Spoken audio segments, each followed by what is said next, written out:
we always like talking about dogs. I mean, I'm always talking about Stanley Dog and one thing or another. But Rhino Meara has, well, he's editor of K9 magazine, and if you're a dog lover, maybe that's something you like to browse through, or maybe you've picked one up, I don't know, waiting in a doctor's waiting room or a vet's waiting room, more likely.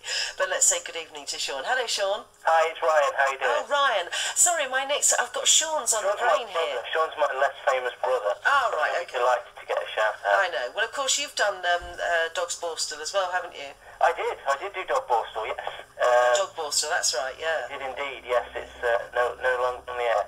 Yeah, unfortunately, but there again, you know, there are some good dogs and there are some naughty dogs, and there are lots of people who love their dogs, and there's every day a dog story somewhere. But there's one particular dog story that's been going on for some time now, since September 2007, and that's about a dog in Northern Ireland. And of course our connection with Cambridgeshire is that a local artist has written a song which is helping a campaign about dogs. So just give us the story about Bruce.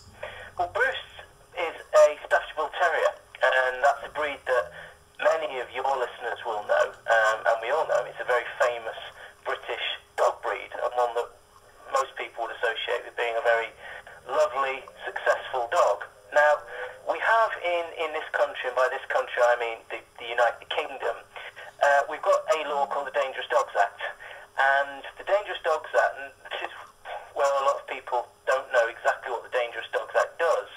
It bans 4 types of dog, and the key word is type. And so one of the dog types that is banned is called the Pit Bull Terrier type. Now, unfortunately, because of the fact that we've had this Dangerous Dogs Act since 1991, the myth has grown up around the Pit Bull of it being some demonic, dangerous breed that will kill us all. Now, the reality is, all a Pit Bull is actually a crossbred Staffordshire Bull Terrier. It's a large Staffordshire Bull Terrier, or it's a broad Staffordshire Bull Terrier. So effectively, what can happen is you can get a litter of Staffordshire Bull Terriers, and if one of them grows too big, it really is as daft as that, it can be deemed a Pit Bull and seized. And Bruce, unfortunately, has fallen into that category. So he was taken from his owner, and he's been effectively incarcerated, and he hasn't done a single thing wrong, ever. He's never acted dangerously, he's never bitten anyone, he's never been aggressive to anyone, and the people who seized him, the council who seized him, have openly acknowledged that. They've acknowledged it on the radio, in the press. He's never done anything wrong, and he has been condemned to die because of what he looks like. Now, unfortunately, I'm sort of really ashamed to live in a country that is prepared to do that. That by all means, if we have dangerous dogs, which are the result of their owners anyway, by all means, those dogs do need to be treated on a case-for-case basis. But what we are set to do here is to exterminate the life of a dog who has never done a single thing wrong. And so, rather than let that dog just become another of the thousands who've been killed as part of our Dangerous Dogs Act law, many people have got together and said, this cannot carry on. This is something that people need to know about, because the average person believes the Dangerous Dogs Act looks after them, protects them, and we are all safer by not having pit bulls and all these dangerous breeds that people talk about. Well, they're not dangerous breeds, they're just dogs. They're just dogs, and they're like any other dog. A pit bull is no different to a German Shepherd, a Japanese Akita, a Rottweiler. It's a large dog, and if it's not trained properly, it can be problematic. Bruce is a large dog who's never done anything to anyone, and he's been condemned to die, and people have just sort of said, enough's enough, this can't happen. And so Bruce is still, unfortunately, behind bars.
August, they say, traditionally, or July and August, so we are in that season of, mad dogs, and Englishmen go out in the midday sun, and that heat can affect dogs and one thing or another. So are you saying then that, any dog can turn, it's not just a particular breed, and it relates to ownership as well? Absolutely. Now, my background is, before I became a dog magazine editor, I was a dog trainer, so my background with dogs is very much hands-on, and I've worked with all estimates about a couple of thousand dogs myself, and I can honestly say working in kennels is an environment where you will really get to see a dog at its limits, because a kennel environment to a lot of dogs is quite stressful, and so I've probably had interaction with just about every dog breed that you can think of, and can say hand on heart, there isn't a single breed that I could say to you, oh yeah, they're dangerous,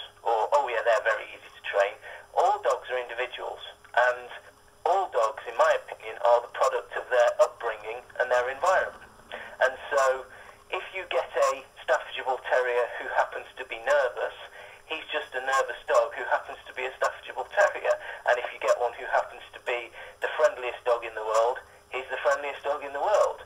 And so by having a law that tries to draw a circle around certain dog breeds because of what they look like and saying they're dangerous is madness, because what we would have to do is we would have to draw a circle around every single breed that's capable of causing injuries to people.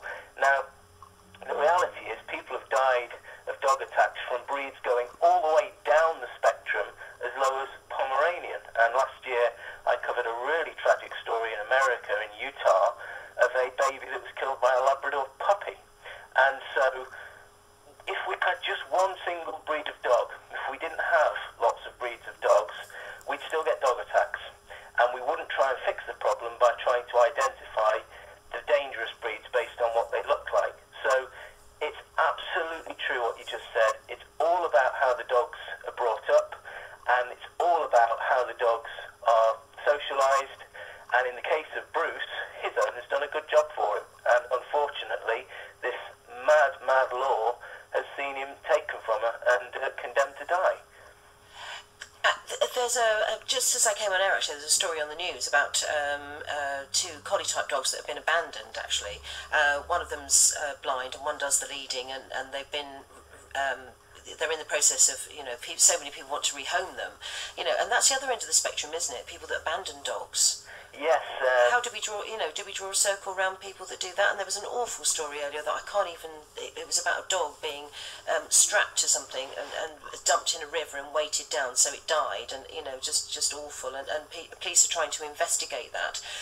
But it makes me even angry to think about that. So, cruelty cases very often, how well is that policed as well? I mean, I know when Mick Martin's been on the show, he's always saying, it's just astounding what some people will do, and there are so many crazy things as well. What is interesting about the Bruce case is that there's a kind of worldwide gathering for this. I mean, there was a vigil in London, New York, Seattle, and various other places around the world just for Bruce. And he's a dog. He's no idea about this. No, exactly. And the thing is, what it has done is Bruce's case, as tragic as it is for him and as appalling as it is for his owner, has focused people's attention. And I've spoken to people about dogs, and we're talking intelligent people, and